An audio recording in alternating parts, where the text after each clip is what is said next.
have a follow-up that I apologize that I can't be here tomorrow at the conference. Unfortunately, some academic obligations do not permit me to stay, which I'm really sorry about, but maybe there's a chance to follow up on this topic somewhere else or another time.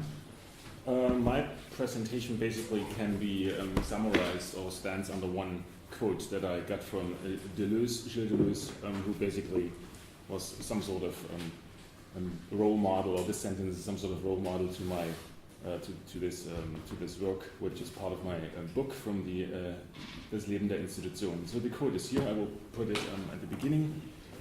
I will quote it in English because I prepared this paper in English, and I don't want to translate it back to French, which is probably going to be end up not that good. The book is Empiricism and Subjectivity, his book on Hume, and it's called, quote, "The institution, unlike the law, is not a limitation, but rather a model of actions, a veritable enterprise, an invented system of positive means, or a positive invention of indirect means. Outside of the social, there lies the negative, the lack or the need. The social is profoundly creative, inventive, and positive," end quote.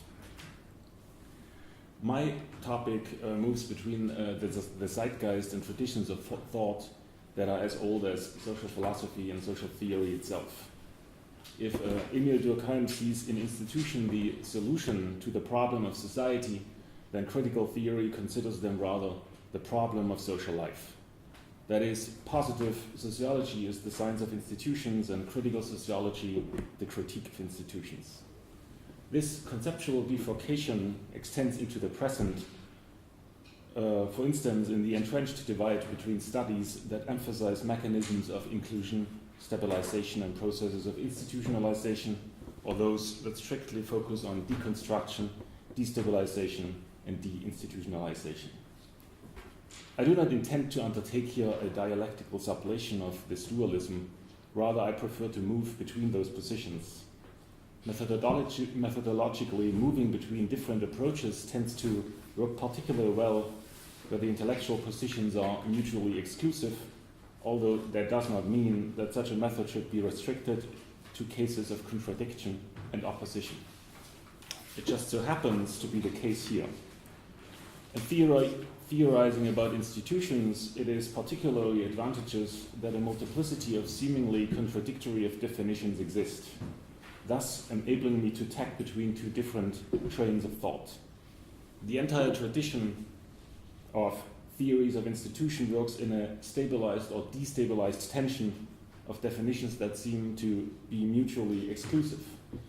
The term institution refers to both durable, fixed structures as well as acts of foundations and revolution, structure versus process. It refers to an outside that extends into humans or human subjectivities as their alienation, as well as an inside that expressing their personality or subjectivity. Arnold Gehlen once said famously, "A person is an institution in a single case." First, becoming and status quo. In terms of relations between processual and structural definitions of institution, one often finds the general notion of institutions as social fixations and stabilizations of social phenomena manifesting a certain permanence. Here, institutions are conceptualized as mechanisms for the elimination of structural change and to protect against disorder and confusion and chaos. They are regulations that normalize certain modes of behavior, positioning the latter towards a specific social order and perpetuating them. Thus, Berger-Luckmann define institutions as the sedimentation of dynamic processes, habitualized actions that become typified in social relations. Here, the characteristic of social institutions for Berger-Luckmann is social control. Necessarily, a counter-movement is built into the logic of such definitions. It simply remains to be articulated. By stabilizing and perpetuating behavior, critics charge institutions constrict and restrict, destroying the fluid and creative aspects of human life. In this theoretical term, functions attributed to institutions refer strictly to negative mechanisms of control, limitation and discipline. Institutional forms, patterns and templates channel, model and contain the infinite possibilities of social order. Thus, the well-known identification of institutions as social coercion and sanction in Durkheim, as social control in Berger-Luckmann, as the conditioning and suppression of tribes in Norbert Elias, as self-constraint, and as discipline in Max Weber and Michel Foucault, just to name a few classic authors. Upon these theories of negative mechanism is built another entire tradition of institutional theorizing that derives positive value from the negative mechanisms of institution, what you can call probably kind of like a Hegelian tradition. This approach argues that negative mechanisms have in fact a constitutive and therefore positive function in society. Here we see the idea of institutions functioning to limit personal egoisms and individual violence, thereby enabling social life in the first place, or the notion that there is no behavior that would not be disciplined, thereby attempting to clear the notion of discipline of its normative connotation. Sometimes the same author will let slip a hidden denunciation of the negative mechanisms of the institutions and at the same time attempt to recuperate some value from these mechanisms of institutions and at the same time attempt, I got lost.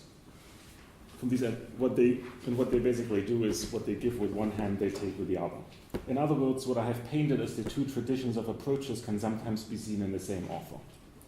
A good giveaway of authorial ambivalence is a negative designation in terms of constraining and limiting arrangement. In such cases, the characterization of institutions is carried out, for example, by terms of metallic impenetrability. Thus, Emil Durkheim describes the coercive character of institutions in rules of sociological method as, quote, molds in which our actions are inevitably shaped. A similar linguistic characteristic can be found in Max Weber's famous formulation that describes capitalist institutionalization as iron cage, in which, quote, the materialist goods of this world are gaining increasing and eventually inescapable power over man, end quote. If in Aeschylus' myth of Prometheus has to atone for the theft of fire with the deprivation of his freedom, then in the foundational myth of critical sociology, men pay for the construction of their social world with incarceration in a net of impermeable institutions that penetrate and feed on them from the outside. In turn, by focusing on acts of foundations and moments of social ordering, positive theory of the institution operates with similar dialectical methods.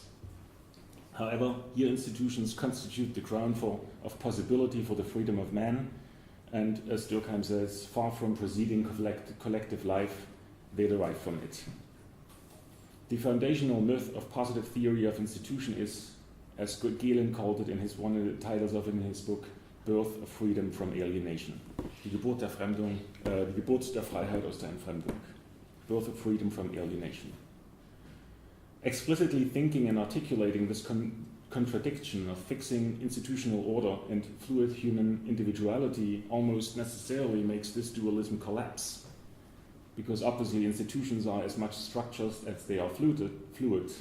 It becomes apparent that institutions comprise both tendencies, revolutions and foundational acts, permanence and fixations, structure and anomie, to put it with Besnard, Robert K. Merton, or Tanja Bogus. They are destabilized tensions, as Przewalski or Gehlen called it, a signification which is contained in the literal meaning of institution, which derives from Latin instituere, to set something up or establish something. The double movement of deinstitutionalization and reinstitutionalization describes the simultaneity of both tendencies of fluidity and fixity, in which stability and dynamics do not simply succeed and mutually complete each other, as if one has to rest after creating something.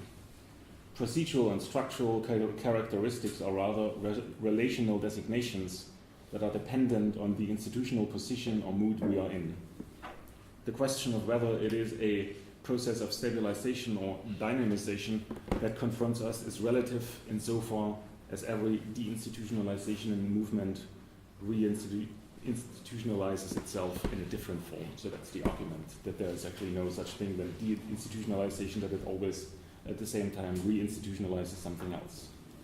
Through the articulation of the collapsing dualism of fixity and fluidity, I will try to detach myself from two main traditions in theory of institution, which is concepts of order and concepts of revolution. Second, anthropological egoism. Even though we may distinguish critical sociology from positive sociology according to whether institutions are regarded as alienating or liberating, from a different perspective they operate on the same level. Not only do they insist on the distinction between individual versus institution, they also locate fluidity and the potential for novelty solely in human individuals. By implication and in contrast, institutions then become structures that as best channel problematic human behavior such as egoism and as worst constitute all that is concrete about society. While the sedimentary characteristics of institutions tend to carry metaphorical ascriptions of metals and stones, foundational acts and revolutions are always assigned as human origin, assigned a human origin. Yet institutions are not merely mechanisms of limitation and discipline, but also means of expansion and extension. According to David Hume, the problem of society does not consist in the fact that humans are egoistic and selfish, but rather that institutions are biased. So bias versus egoism. Institutions do not serve as mere constraints of individual wishes and desires, but as extensions of localized and therefore restricted models, family models, so to speak. A family for itself is not a limitation of personal egoism, but expansion by multiplication. A language is not constraint, but propagation by means of integration of loan words and neologisms. Thus, institutions are not so much social structures as they are compositions and intricate assemblage, a composition of heterogeneous elements that did not exist in this way and whose construction and maintenance requires a certain effort. Furthermore, the primary elements of institutions are not simply human beings, but, as I call them, distributive actors, which can consist of the inorganic and artificial, of plants and animals as much as the anthropological. I suggest calling these arrangements or these compositions dido, from Greek inventive or ingenious, the Greek god Daedalus. I call them dido for they are meaningful social inventions. An institution invents problems and their solutions, problems that did not exist beforehand. In doing so, they do not create a social sphere independent of biological, physical, and individual elements, but rather assemble them in a new matter. Thus, an institution is not simply the solution to a certain problem, as Durkheim has it, but, for example, as individual egoism. But first of all, it is the invention of a problem. Primarily, this involves integration, expansion, extension, for example, of group sympathies. In contrast, limitations, constraints, and negations, for example, of individual desires, require a fully institutionalized world which only allows for hegemonic confrontations, such as on soccer fields, battlefields, or in the political arena. So that would also be my criticism of hegemonic theory, that it actually presupposes a fully institutionalized world, which only then afterwards allows for these kind of hegemonic constellations. Whereas this tradition from Hegel to Schmidt to Laclau-Mouffe, the whole theory of hegemony claims that it can explain these institutionalization of the world by mutually exclusive and negating interests. And that's why I think the dominance of theories like this have actually led to the situation where the fundamental creative aspect has not been adequately considered in the tradition of institutional theory. However, the dualisms of structure and process, human individuals and institutions are only two of numerous dichotomies that animate the multiplicity of institutional theory. The opposition of a fluid individuality and a fixed institution corresponds to the relation of inside individual and outside institution. 3, inside, outside, in between. Durkheim was the first to turn the concept of institution into the specific characteristic and the universal solution of sociology, and the most radical in doing so. An institution is, according to Durkheim, an answer to an already existing problem, that of an individual outside of the social. The ontological character of social facts requires a theory of social things, of things that are located quite obviously outside of the individual and whose organizational logic does not originate from the individuals in question. Social things are not individually but collectively assembled, that is, in institutions, and so social things are really social and collective individuals with their particular kinds of logic. Following the definition of institutions as crystallized and materialized facts of the external world, an institutional critique unfolded, presiding institutions as an alienating exteriority vis-à-vis humans and criticizing exactly that defining feature of institutions. And an exemplary illustration of this problem can be found in a 1964 debate between Theodor W. Adorno and Arnold Gehlen. Adorno's argument implies a transcendence of institutions in which institutions, quote, extend themselves into humans and into their consciousness, end quote, from the outside, from the institution. For Gehlen, however, institutions are part of the social immanence. They, quote, are also living in each individual quite unmediated, end quote. If institutions live in us quite unmediated, then they cannot be external to ourselves, and therefore they are also not extending into us. Thus, Gehlen points out that alienation is not a general relation to institutions, but a special case, quote, that institutions already confront humans within as alien and an oppressing force that might perhaps happen in special circumstances, end quote. Gehlen's qualification that only under special circumstances do institutions press unbearably upon us as an outside force highlights the question of indiscernibility and mutual constitution between the individual and the institution. For instance, in another example, our body contains about 10 trillion bacteria without which we would not be able to live, out of which some might be alienating or lethal. That might happen in special circumstances. However, if these bacteria play such a constitutive role for the human body, then strictly speaking, they are not an external element residing within the human body. Rather, they constitute a part of the human substance. Mutual constitution, however, must not be misunderstood as following from a premise upon some mutual externality, for we cannot be positioned outside of institutions just as much as we cannot be outside of our biological body or the material world. Conversely, we can be alienated from our biological body as much as we can be alienated from the social and the material world, saying that alienation is not a particular institutional problem. The problem of institutions then does not lie in the organization of that which is exterior or external to an individual human, and outside which becomes alienated from human individuals and appropriates them, for institutions are immanent to individuals, even as institutions are themselves individual. But why and how do we experience or perceive an institution as outside or alien? As I said, strictly speaking, there is no institutional outside as much as there is no temporal outside. The outside of an institution is the virtual transcendence, to speak a bit Deleuze, a virtual transcendence within an institutional immanence. So it's just the transcendence is just virtual. It is virtual insofar as it is a fold within the same continuum. This is also a concept from Deleuze, the fold, as opposed to the radical difference.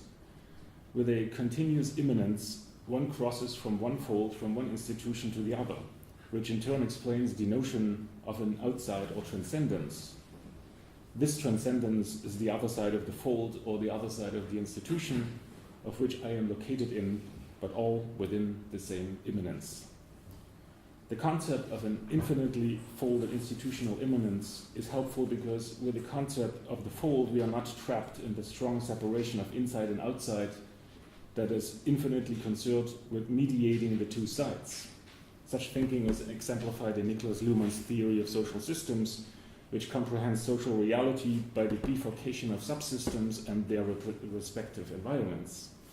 Here, ways of resolving the problem of communication and transmission between system and environment range from the autopoietically closed social system to one loosely coupled with its environment. which always is perceived to be as a conceptual contradiction. However, the concept of an infinitely folded institutional immanence makes it possible to understand the transmission from one side to the other. Only by means of a fold can you literally be on the border, on the threshold, instead of being either here or there. You can continuously walk in between without deciding, without falling on either side. The fold is the difference that is not simply the radical other, which makes it then completely impossible to explain how to actually go from one side to the other. It is not mere difference, but is the in-between of at least two sides. Media of transmission or effectivity of institutions. The infinitely folded institutional immanence means that a theory of institutions should not merely focus on different figurations and types of closure, but also on how to get from one institution to another. An institution is not simply an organizational principle of collective arrangements, but also a medium of transmission. While sociology has tended to focus on languages, or social theory, social philosophy has tended to focus on languages and symbols, there are other just as significant media of transmissions. There are images, there's noise, there's smell, there's flavor, there's materiality, and so on and so forth. For although as theorists we should not privilege any medium of transmission over the others, or medium of communication, since everything can be used as a means of transmission, there is the question of selection. The different media of transmission are not socially constructed. Rather, they are selected, as I would say. And this is a curious process of selection, for the institute that selects does not actually exist prior to its effective selections. The institution is its selection. Hence, the particular frequency of affect and modes of transmission that characterize an institution are what I call its institutional affectivity. The institutionalized character of a certain transmission can be contrastively illustrated by what is not considered to be a socially accepted form of communication or transmission. For example, everything that is not perceptible by the majority of group members, either because it occupies the wrong range of frequencies, languages of bats, for example, and old people, or it requires extrasensory perception, so-called supernatural signals, or it refers to a reality beyond three-dimensional space. So my argument here is basically that every institution selects a particular kind of way of communicating, may it be language speak, or may it be emotional, or by noise, and so on and so forth, and that this is actually a kind of like a selection out of a presented range of ways of communicating. The question of what might become an acceptable and common medium of transmission, only the languages of humans or also that of animals, only gestures or also specific flavors, depends on what type of interaction is deemed legitimate. The effectivity of specific transmissions requires capabilities on two sides. On one side, the capacity for transmitting by a certain frequency, and on the other, a capacity for being affected on a particular frequency. That's also an argument that's important to keep in mind, that it's actually not just imposing on a certain kind of way of talking, but it also requires a certain kind of a capability of understanding the language or the transmission or the communication that has been suggested. Spinoza's theory of affects enables us to describe the specific contours of different institutional bodies according to the ongoing mutual affective events of a body that's being affected and a body that's affecting. This requires a specific notion of a body, but a particular body is not simply defined by its by the special origin or its form or its shape or its organic composure or by its function, but as Jakob von Uexküll, the biologist Jakob von Uexküll, has shown, by the affections, that is, by the effects an event triggers. The ways in which it affects a body and its remaining traces, the way it continues in the presence to affect the body. Uexküll has shown an example of the tick, that you can find the tick just by certain kinds of effects, the warmth of a body, the smell of a body, and then the tick falls down or jumps to an organic body and starts out sucking the blood. So it's defining a body just by the certain kind of like the way this body actually perceives the environment instead of trying to define the body by the form or by the shape or by perhaps by an inner experience like the life. It's just trying to radically alter the definition of a body, just trying to define it by the way it interacts with its environment, what kind of a communication is it capable of, what kind of transmission it can do. So this is a very abstract understanding of the body, but it's a radical different one.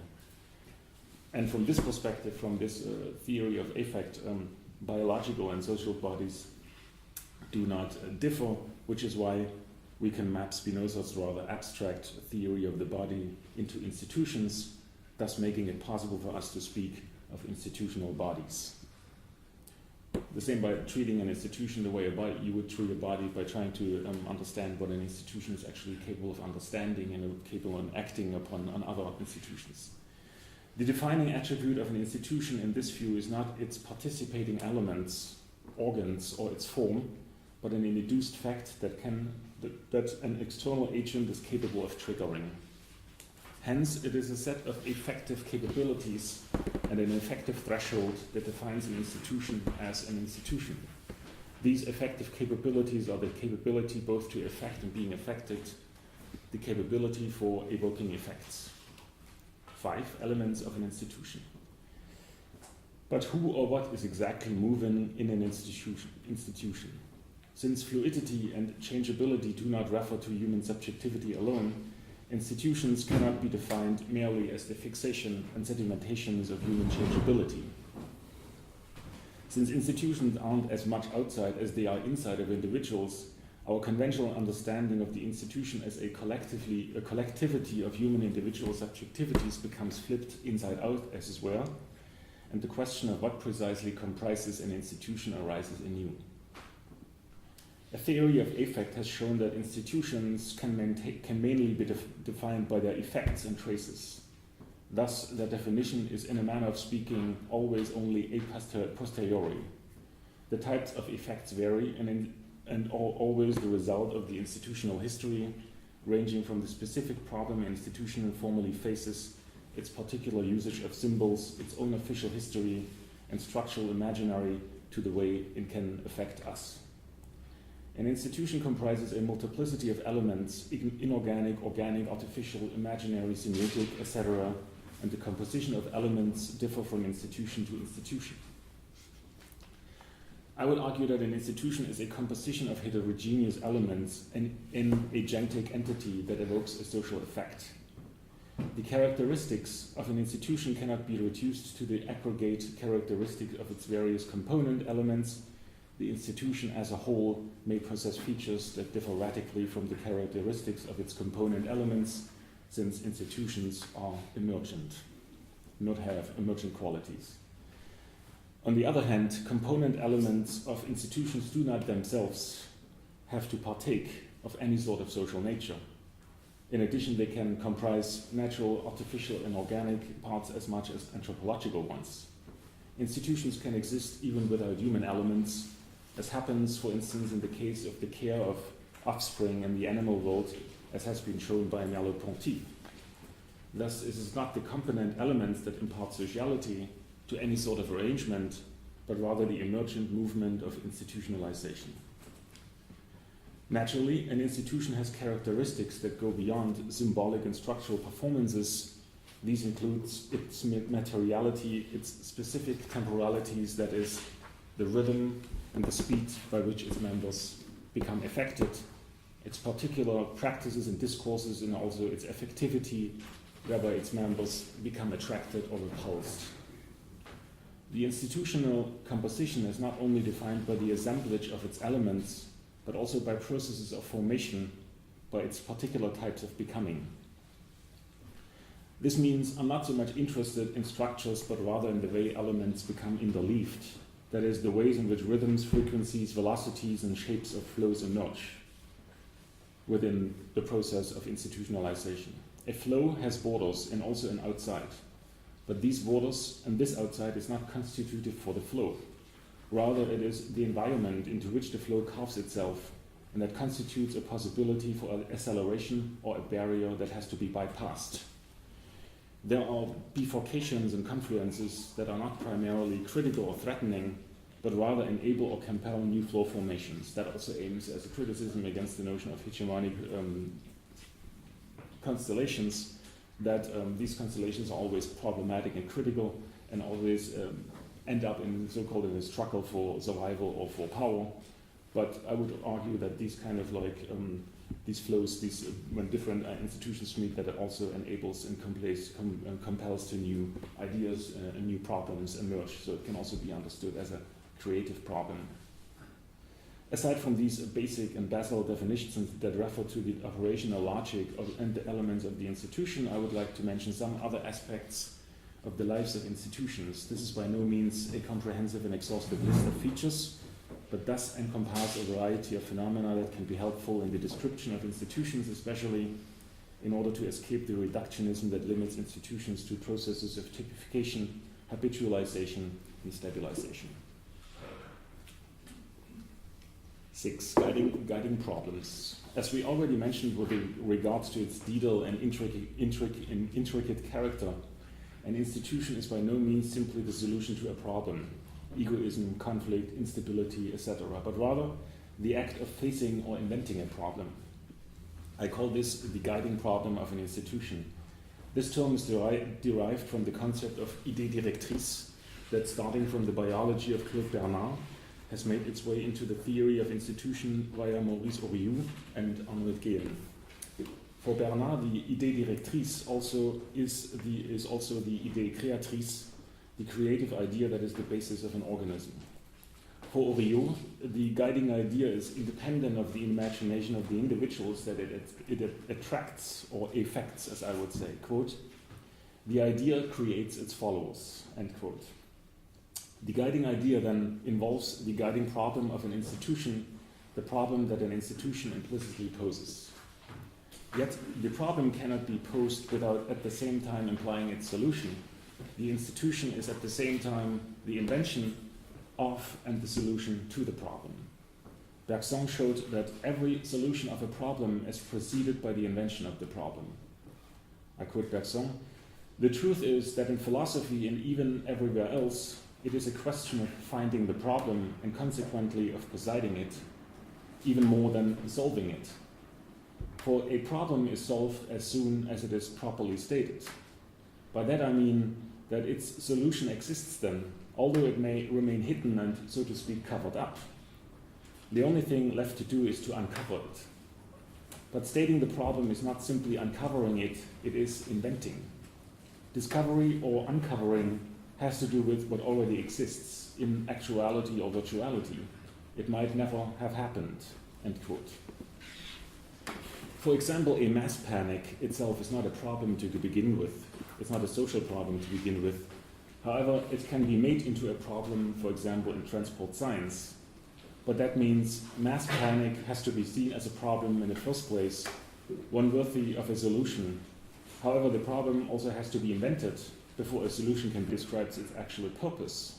Rather, in the process of its transformation or of its life, contingent utilities or secondary utilities are discovered.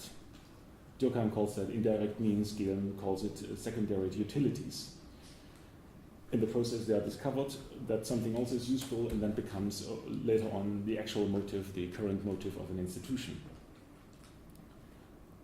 Sometimes even completely new problems are presided. For instance, marriage, which has long been held for the purpose of generating social acceptance for romantic love or for securing social reproduction, can suddenly tip over into an attempt to save taxes or to secure the right of residence. Quite obviously, institutions cannot solely be defined by the guiding problems they articulate. Otherwise, the transformation of these problems would necessarily lead to the emergence of a new institution, which sometimes happens, but far more common is a continuation under the same name. Since an institution is considered the same institution even after the transformation of its guiding problem, features other than guiding problems have to play a constitutive role in the life of institutions. For example, a marriage is still a marriage even if its main purpose is saving taxes. Aside of its particular affectivity and its guiding problems, the temporal and spatial dimensions of institutions are irrelevant in this regard. 7 guiding spaces. The space of an institution is not simply defined by its material elements, because the arrangement of these elements depends on the particular thinking, symbolisms, and practices of such institutions. I will show that in one very famous sociological case, Totemic Societies and Totemism. In Totemic Societies, for example, the guiding symbol, the totem, does not merely function as means of separating and distinguishing groups in different spatial territories. Totems also regulate internal social relations among different group members and furthermore institutionalize the entire social space. It is said that in totemic societies, group members name themselves after a totem, and this makes it possible to distinguish them from another group. So I'm the group of the bear, whereas you the group of the snake. Everything that does not carry the name of the totem is considered to be outside. As the symbol of the group, the totem establishes collective identity and distinguishes the group from other groups. However, I would argue a totem is not merely a symbol, but also a group member, a fellow, a socius. Socius that gave sociology or social theory its name as the science of the socius, of the fellow, Latin for fellow. It's the theory of the fellow, of fellow life. It defines inner kinship relations and refers to the fundamental consubstantiality between man and totem animal, as Durkheim calls it. This kinship or consubstantiality defines the totemic internal space. Totemism is not simply the establishment of external relationships among different clans with the help of totem symbols, but first of all an identification with a totem animal within a group. This identification with a totem is not merely representational or mental or psychic, it is a substantial, essential identity. My totem is myself. According to Durkheim, in this social system, the animal form is the dominant form, which means it is not humans who are the dominant and relevant group members, but the animals who are represented in the totem symbol. This particular animal is the guiding figure, or the guiding socius, so to speak. It is the guiding idea on which group membership is based. For the institutionalization of totemic space, the selection and election of a particular totem animal is key, insofar as the crucial elements of this space are defined by the habitat and environment of the animal in question. Space is not just three-dimensional extension, but a system of meaningful relations, and each totem relates to its effectivity of institutional compositions and transmissions. Oops, I got lost. Sorry. Reshuffling some pages. Space is not, as I said, three-dimensional extension, but a system of meaningful relations, and each totem relates to its environment in a different way. This whole system of environment or Umwelt relations is taken up by the other members of the group. The guiding fellow then reconstructs space for all group members. If the social space of a group is determined by a habitat of its guiding fellows, then it is quite obvious that this particular relationship to the environment is strongly connected to the particular temporality or the time or the speed of this institutionalized space, of the way the guiding fellows or everybody moves within. Guiding times or guiding temporalities. The notion of a guiding time might perhaps suggest that each society strictly follows a general temporality that it imposes upon its members. Such a view is held, for instance, by critical sociology, when it assumes that capitalist association is accompanied by a hegemonic time, by a capitalist time that it imposes upon everybody else. Imposed through the means of production, for example, in the assembly line, this particular temporality imposes itself on the so-called authentic times of human beings and is thus opposed to rhythms thought to be inherent to their nature. Such a notion already emerges in cinematic form in Charlie Chaplin's Modern Times and can be found currently in acceleration theory, wie sie Passe Virilio, or in Germany, Helmut Rosa. However, contrary to this claim of a general and universal time or speed within a group, what is important is to conceptually account for the institutional variety of social life and its temporal multiplicities. There's not just a universal institution, even as there is not a universal social time. Drawing on Bergson, we can formulate a theory of plural temporalities and free ourselves from the notion of a single rate of acceleration or even deceleration in a society as a whole. Because contrary to common misperception, Bergson did not write a theory of psychological or subjective time, but rather a theory of the manifold temporalities of time, where diverse speeds can be identified as different contractions and extractions of time. He showed this for matter and memory, or creative evolution for biology, or for psychology and free will, time and free will. Only by recognizing the various temporalities within and among groups can we speak of guiding temporalities that are defined by the way group members move within the particular environment. Before I conclude this sketch of a theory of institution, I would like to explain why the unconventional use of the term institution is in fact particularly suitable for a social theory as I have it in mind here. Why do I use the concept of institution instead of using terms such as system or network and the like? My reasons for choosing this term is not simply disciplinary or traditional, but is primarily conceptual, as I will explain in the following section. One of the main advantages of the term institution is its literal meaning, composition, from the Latin institutio. Thus, it has a productive and creative connotation, which I previously identified as its didal and thus creative and productive feature. By contrast, the concept of social systems recalls the notion of the reversal of entropy, nec entropy, or the reversal of decay. Systems primarily reduce complexity in order to secure an internal systemic structure that is always threatened by influences from an overcomplex environment. Even though systems have been defined as autopoietic, which misleadingly suggests a poetic or creative feature from the Greek poiesis, they conceptually lack the productive and positive features of institutional composition. Within an environment that is perceived as excessively complex, systems strictly operate as limits or in a limitative way. They select and sort, but do not compose. They are neither inventive nor didal. In contrast, institutional processes are positive compositions and recompositions or reconstitutions. Here the environment is not transcendent or outside, meaningless or threatening white noise until brought within the confines of systemic restraints, but is part of the institution as much as the organic body is part of the environment to which it is adjusted. Various systems operate more according to the Darwinian model of adaptation to an environment. The relation between an institution and its environment is closer to Ixcuel's notion of the mutual fit that explains the relation between an organic body and its environment, as Ixcuel has the opposite between Einpassung and Anpassung. Instead of being an adapted organism or a closed system, institutions are always defined and shaped by their relation to other institutional flows, which constitute the environment.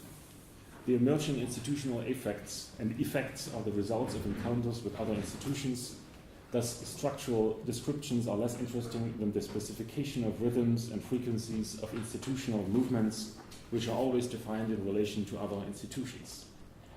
The institutional world is a manifold process of affecting and being affected. These affectivity of institutional compositions and transmissions produce a variety of spatial and temporal densities. As we have seen, within processes of affectivity, institutions unfold across bodies, anthropological, organic, material, symbolic, imaginary, etc., and this transbodily bridging or spanning is what constitutes an institutional space. This spatial composition is closely tied to the composition of institutional temporality, which is in turn defined by specific contractions and extractions of time. Furthermore, do I still have some time? Sure. No? I get signified that I'm out of time. So I will leave this at this point and just conclude that the history of social theory, institutions have been treated as a supporting scaffold or as steel coats, as lifeless casings of directions, rules, orientations that we can adopt or at will or into which we are forced against our will. A life of its own was never conceded to any institution. I was trying to aim at exactly that, to describe life of institutions and to take it seriously as such. That is why I focused on the vital phenomena of institutions, those which decisively distinguish my concept from the standard traditional treatment, and I believe that this will also lead to a richer and more complex description of social life. Thank you.